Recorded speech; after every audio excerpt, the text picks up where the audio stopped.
dans le Seigneur Jésus de Nazareth, bienvenue dans notre émission Saveurs divines avec votre frère Jean-Baptiste Bizimana.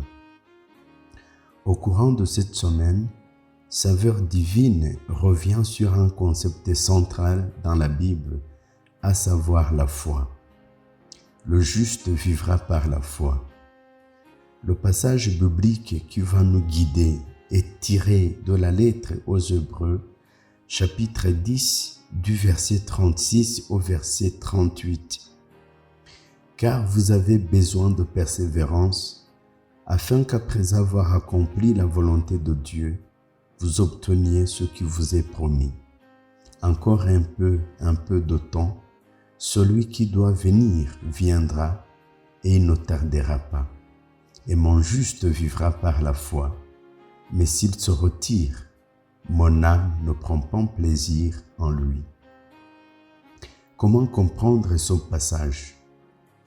Pour mieux comprendre le passage en question, partons du contexte global de la lettre aux Hébreux et allons-y verset par verset. Le contexte global. Ce passage se trouve dans une lettre destinée à des chrétiens d'origine juive des Hébreux, confrontés à des persécutions et des difficultés diverses liées à la nouvelle foi qu'ils ont embrassée. L'auteur les encourage à rester fermes dans leur foi et leur obéissance à Dieu malgré les épreuves.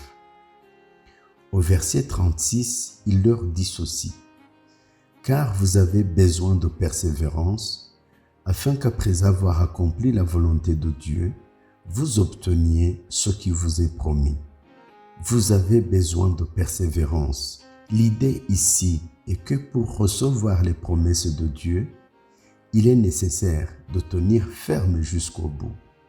Cela implique de continuer à marcher dans la foi et l'obéissance, même quand les choses deviennent difficiles, afin qu'après avoir accompli la volonté de Dieu, vous obteniez ce qui vous est promis.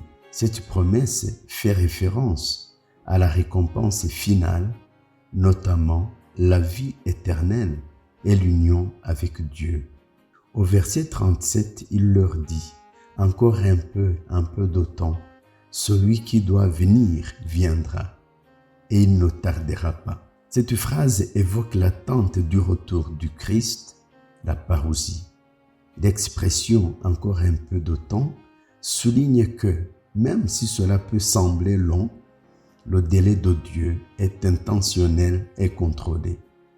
La fidélité de Dieu garantit que ses promesses s'accompliront.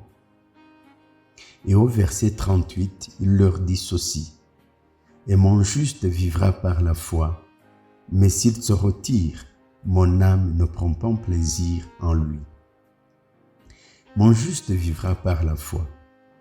Ce verset cite Habakkuk, le prophète Habakkuk, chapitre 2, verset 4, et rappelle que la vie d'un croyant repose sur la confiance en Dieu, pas sur les circonstances visibles.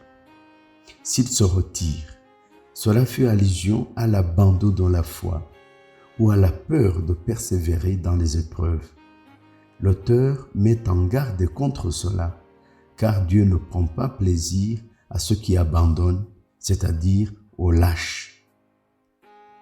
Comment pouvons-nous appliquer ce passage aujourd'hui? Les versets que nous venons d'entendre appellent à la persévérance et à la confiance totale en Dieu, même lorsque nous faisons face à des défis, à des persécutions, à des maladies, à des épreuves de tout genre, à des obstacles, à des résistances. Il nous rappelle que les promesses de Dieu sont certaines, mais qu'elles nécessitent notre patience et notre foi active. En résumé, Hébreux 10, verset 36 jusqu'au verset 38, est un encouragement à rester fidèle à Dieu dans l'attente de la réalisation de ses promesses, en vivant par la foi et non par la vue. Finalement, il souligne que la vie chrétienne est une marche quotidienne dans la foi avec l'espérance du retour du Christ. Mais comment comprendre cette foi? Comme je l'ai évoqué si haut, la foi est un concept central dans la Bible et elle peut être comprise à partir de plusieurs perspectives bibliques, théologiques et pratiques. Voici une explication détaillée pour mieux saisir ce qu'est la foi. Définition biblique de la foi. Hébreux 11, verset 1 donne une définition essentielle. Or, la foi est une ferme assurance des choses qu'on espère, une démonstration de celles qu'on ne voit pas. Ferme assurance. La foi est une certitude intérieure concernant les promesses de Dieu, même si elles ne sont pas encore visibles ou accomplies. Démonstration de celles qu'on ne voit pas. Elle consiste à vivre comme si les choses promises par Dieu étaient déjà une réalité, même s'ils ne sont pas tangibles. Les éléments essentiels de la foi. La foi, selon la Bible, comporte plusieurs dimensions. La première dimension, c'est la confiance en Dieu. Croire que Dieu est fidèle, digne de confiance et capable de tenir ses promesses. Deuxième dimension, c'est la croyance dans les vérités révélées. Accepter les enseignements de la parole de Dieu, notamment sur qui est Jésus-Christ et son œuvre de salut. Troisième dimension, c'est engagement actif. La foi n'est pas seulement intellectuelle ou émotionnelle, elle implique une réponse pratique, une obéissance et une vie alignée avec la volonté de Dieu. La foi en action. Exemple dans la Bible. Dans Hébreux 11, nous voyons une liste de personnages qui ont vécu par la foi, comme Abraham, Moïse et Rahab.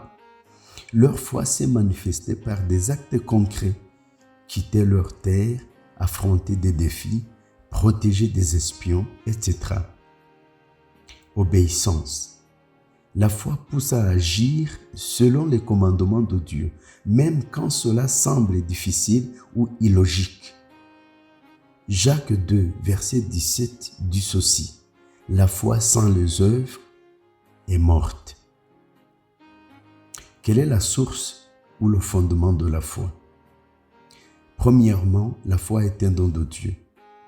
Selon Éphésiens 2, versets 8 à 9, la foi est un don de Dieu, non quelque chose que l'homme peut produire par lui-même. Et le Christ est l'objet de la foi. La foi chrétienne repose spécifiquement sur Jésus-Christ, sa personne, sa mort et sa résurrection. Jean 14, verset 6, Acte 4, verset 12. Et quels sont les effets de la foi? Nous en avons plusieurs. Mais le premier effet, c'est la justification. La foi est le moyen par lequel une personne est déclarée juste devant Dieu. Romains 5, verset 1. Le deuxième effet, c'est la transformation. La foi produit des changements dans le caractère et les comportements. Deuxième lettre aux Corinthiens, chapitre 5, verset 17. La foi apporte l'espérance et la paix. La foi donne la force de persévérer dans les épreuves avec la certitude que Dieu est au contrôle. Romains 8, verset 28. Et comment grandir dans la foi? D'abord en écoutant la parole de Dieu. Ainsi, la foi vient de ce qu'on entend et ce qu'on entend vient de la parole de Christ. Romains 10, verset 17. La foi, c'est le résultat de la prière. Demander à Dieu d'augmenter notre foi, comme l'ont fait les disciples quand ils ont dit « Seigneur, augmente-nous la foi ». Vous trouvez cela dans Luc, évangile de Luc, chapitre 17, verset 5. Et puis, la foi vient de l'expérience de la fidélité de Dieu. Faire confiance à Dieu dans les petites et grandes choses permet de voir sa fidélité en action, et sa fidélité en action renforce notre foi. En conclusion, la foi, selon la Bible, est à la fois une confiance totale en Dieu et un engagement actif envers lui.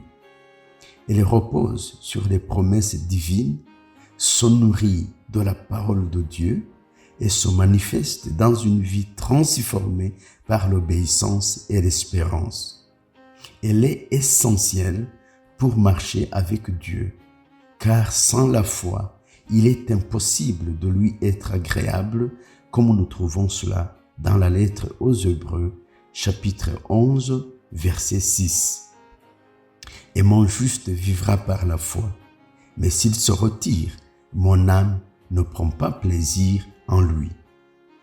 Que l'Esprit de notre Seigneur Jésus le Christ puisse renforcer votre foi, spécialement dans ces temps qui sont les derniers, afin que vous puissiez lui demeurer fidèle jusqu'au bout.